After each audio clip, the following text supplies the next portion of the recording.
নানান গুণে সম্পন্ন কাঁচা আমলকি সকলে না খেতে পারলেও আমলকির এই নতুন রেসিপি বাচ্চা থেকে বড় সকলেই চেয়ে চেয়ে খাবে। বানানো একদম সহজ আর এর স্বাদও হয় অসাধারণ। একবার বানালে সারা বছরের জন্য স্টোর করতে পারেন। নমস্কার দর্শক বন্ধুরা, welcome to our channel Salt and Pepper with Supriti. আশা করছি সকলে খুব ভালোই আছেন। সর্দি কাশি গ্যাস অম্বল দূর করতে চিনি ছাড়া আমলকির এই রেসিপি একবার এভাবে বানিয়ে খান, দেখবেন নিশ্চয়ই উপকার পাবেন। মার্কেটে গেলে এখন দেখা যাচ্ছে তাজা তাজা ফ্রেশ আমলকি, আর দামও কিন্তু এখন বেশ কম। তাই সময় থাকতে আজই বানিয়ে নিন। আজ বানাচ্ছি টক ঝাল মিষ্টি আমলকির ক্যান্ডি। এটা বানানোর জন্য 750 গ্রাম ফ্রেশ আমলকিকে ভালো করে ধুয়ে মুছে নিয়েছি। এখন এগুলোকে স্টিম দেবো বলে মোমো মেকারের মধ্যে নিয়ে নিয়েছি। আমার কাছে এটাই ছিল তাই আমি এটাই নিয়ে নিয়েছি। আপনার কাছে যদি কোনো ঝাড়ি থেকে থাকে কিংবা কোনো ছিদ্রযুক্ত স্টিলের পাত্র থেকে থাকে, আপনি সেটাতে অনায়াসে স্টিম দিয়ে নিতে পারেন। গ্যাসের ফ্লেম মিডিয়ামে রেখে এটাকে ভালোভাবে সেদ্ধ করে নিচ্ছি। আর যদি প্রেসার কুকারে সেদ্ধ করতে চান তাহলে নামমাত্রা একটু জল দেবেন আর 1 থেকে 2টো সিটি দিয়ে নেবেন। কথায় কথায় দেখুন আমলকি এখন সুন্দরভাবে সেদ্ধ হয়ে গেছে। কিভাবে বুঝবেন সেদ্ধ হয়ে গেছে? দেখুন আমলকিগুলো মাঝে মাঝে এরকম ফেটে গেছে, তার মানে বুঝে নিতে হবে এগুলো এখন সেদ্ধ হয়ে গেছে।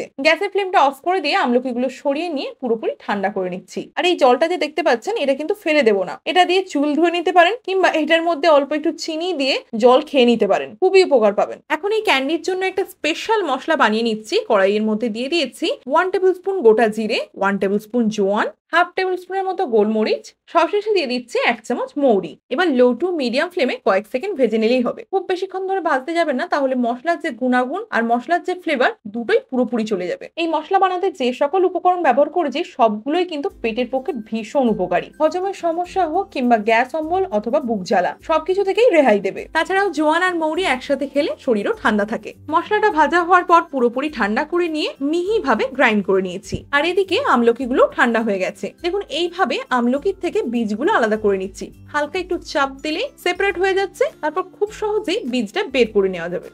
এভাবে যদি আমলকিটাকে স্টিম দিয়ে সেদ্ধ করা হয় তাহলে কিন্তু আমলকির যে গুণাগুণ সেটা একটু জলের মধ্যে চলে যায় না। আমলকিতে অনেক ভেষজ গুণ রয়েছে। আর এদিকে কমলা লেবুর চেয়ে 15 থেকে 20 গুণ বেশি আর আপেলের চেয়ে 120 গুণ বেশি ভিটামিন সি পাওয়া যায়। আমলকি খেলে মুখের অরুচি দূর হয়। আর চুল আর স্কিনের পক্ষে যে কতটা উপকার তা তো আমরা সকলেই জানি। কথায় কথায় সবগুলোর থেকে বীজ সেপারেট করে নিয়েছি।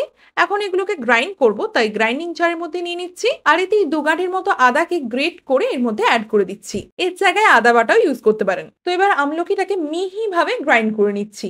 এখানে আমি জল ছাড়াই গ্রাইন্ড করছি, কিন্তু তাও যদি জল লাগে সেক্ষেত্রে আমি যে জলটাকে আগে সরিয়ে রেখেছি সেখান থেকে সামান্য একটু জল অ্যাড করতে পারেন। এই দেখুন আমলকির ক্যান্ডি বানানোর জন্য পেস্টটার যে টেক্সচার সেটা কিন্তু এইরকমই হতে হবে। এখন এই পেস্টটাকে ডাইরেক্ট কড়াইয়ের মধ্যে দিয়ে দিচ্ছি।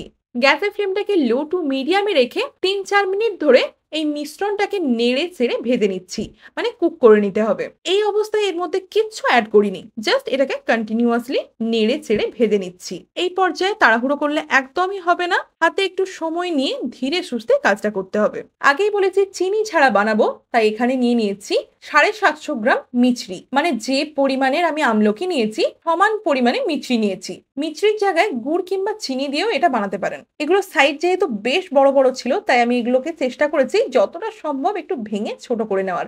এতে করে খুব সহজে মেল্ট হয়ে যাবে। মিছরিটা অ্যাড করে ফ্লেমটাকে মিডিয়ামে করে দিয়ে সবকিছুকে ভালোভাবে মিশিয়ে নিচ্ছি। আর এই মিশ্রণটাকে ততক্ষণ পর্যন্ত কুক করব যতক্ষণ না মিছরিটা পুরোপুরি এর মধ্যে মেল্ট হয়ে যাচ্ছে। এই ক্যান্ডির কালার নির্ভর করছে আপনি এটাকে কি দিয়ে বানাচ্ছেন। মানে গুড় দিয়ে বানালে একটু ডার্ক কালারের হবে, আর যদি চিনি কিংবা মিছরি দিয়ে বানান সেক্ষেত্রে অনেকটা লাইট কালারের হবে। এখন এর মধ্যে দিয়ে দিচ্ছি 1 চামচ বিট লবণ আর হাফ চামচ সাধারণ লবণ। আবারও সবকিছুকে মিশিয়ে নিয়ে কন্টিনিউয়াসলি খুন্তি বা স্প্যাচুলা নাড়িয়ে নাড়িয়ে এটাকে কুক করে নিচ্ছি। দেখুন আমি চাইলেই কিন্তু সব মশলাপাতি একসাথে দিয়ে এটা বানিয়ে নিতে পারতাম, কিন্তু সেখানে কি হতো না মশলাগুলো আগে দেওয়ার ফলে ফ্লেভার যেমন পুরোপুরি চলে যাবে তার সাথে সাথে মশলাগুলো জ্বলে যাওয়ার সম্ভাবনা থাকবে। এবার একটা হাফ পাতিলেবুর রস নিকড়ে এর মধ্যে অ্যাড করে দিচ্ছি। ড্রাই রোস্ট করে নেওয়া মশলার পাউডারটাও এই অবস্থায় এর মধ্যে অ্যাড করে দিচ্ছি। আবার সবকিছুকে ভালোভাবে মিশিয়ে নিচ্ছি। দেখতে পাচ্ছেন এই যে কড়াই থেকে কিন্তু আস্তে আস্তে মিশ্রণটা ছেড়ে আসছে, তার মানে এটা হতে আর বেশি দেরি লাগবে না। আমলকির এই ক্যান্ডি বানানোর জন্য আমি যে সকল প্রসেস বলেছি তা একদম স্টেপ বাই স্টেপ ফলো করবেন। দেখবেন কোনো রকম মিস্টেক ছাড়া আপনিও পারফেক্ট ভাবে এটা বানাতে পারবেন। দেখতেই পাচ্ছেন মিশ্রণটার টেক্সচার কতটা চেঞ্জ হয়ে গেছে। এই অবস্থায় এর মধ্যে অ্যাড করে দিচ্ছি 1.5 টেবিল স্পুনের মতো আমচুর পাউডার। ভীষণ ভালো একটা স্বাদ আসে, তবে আমচুর পাউডার যদি না থেকে থাকে সেক্ষেত্রে চাট মশলাও ইউজ করতে পারেন। এতেই দিয়ে দিলাম 1/2 চামচ হিং। আগেই বলেছিলাম আমলা ক্যান্ডি বানানোর জন্য যে সকল উপকরণ ইউজ করছি তা কিন্তু এক্স এবারকার এক। প্রত্যেকটা আইটেমেরই গুণাগুণের শেষ নেই। এই যে আমি হিং ইউজ করেছি, হিং কিন্তু ব্লাড প্রেশার কন্ট্রোল করে, ডায়াবেটিসের জন্য ভীষণ ভালো, স্মৃতিশক্তি বৃদ্ধি করে, আবার খাবার ডাইজেশনে ভীষণ ভাবে সাহায্য করে, রোগ জীবাণু নিয়ন্ত্রণ করতেও এর জুড়ি মেলা ভার।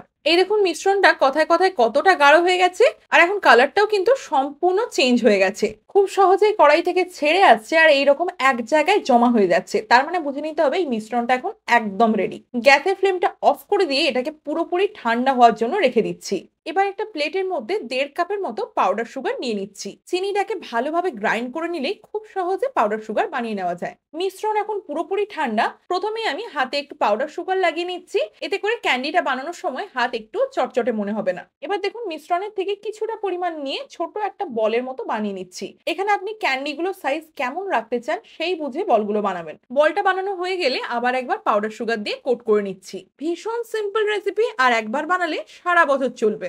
এখন আর আমলকি খাওয়ার জন্য কাউকে জোর করতে হবে না। একবার খেলে বাচ্চা থেকে বড় সকলেই চেয়ে চেয়ে খাবে। সবগুলোকে এইভাবে বানিয়ে নিলেই হবে, তবে প্রত্যেকটা ক্যান্ডি বানানোর আগে হাতটা একবার পাউডার সুগার লাগিয়ে নেবেন, এতে করে খুব সহজে এটা বানিয়ে নেওয়া যাবে। এই দেখুন কথায় কথায় সব ক্যান্ডিগুলো বানিয়ে নিয়েছি, তারপর এগুলোকে আবার পাউডার সুগারের মধ্যে দিয়ে ভালোভাবে কোট করে নিচ্ছি। এই প্রসেসে যদি বানান তাহলে কিন্তু সারা বছর নষ্ট হওয়ার কোনো ভয় থাকবে না। ক্যান্ডির টেক্সচার কেমন হয়েছে দেখিয়ে দিচ্ছি। এই দেখুন কতটা সুন্দর হয়েছে। এগুলোকে স্টোর করার জন্য আগে আমি একটা কাঁচের জার ভালোভাবে পরিষ্কার করে রোদে দিয়ে রেখেছিলাম, তার মধ্যে এগুলোকে রেখে দিচ্ছি। আচার হোক কিংবা ক্যান্ডি, যদি প্লাস্টিক জারের মধ্যে রাখেন সেক্ষেত্রে খুব সহজে নষ্ট হয়ে যাওয়ার সম্ভাবনা থাকে। স্টোর করতে হলে এটাকে একটু ঠান্ডা জায়গায় রাখার চেষ্টা করবেন, তাহলে কিন্তু এটা কখনোই জল হবে না। আজকের এই আমলা ক্যান্ডি রেসিপি আপনার ভালো লাগলে লাইক, শেয়ার, কমেন্ট। চ্যানেলে নতুন বন্ধু হয়ে থাকলে চ্যানেলটি সাবস্ক্রাইব করার অনুরোধ রইল। ভালো থাকবেন, সুস্থ থাকবেন, ধন্যবাদ।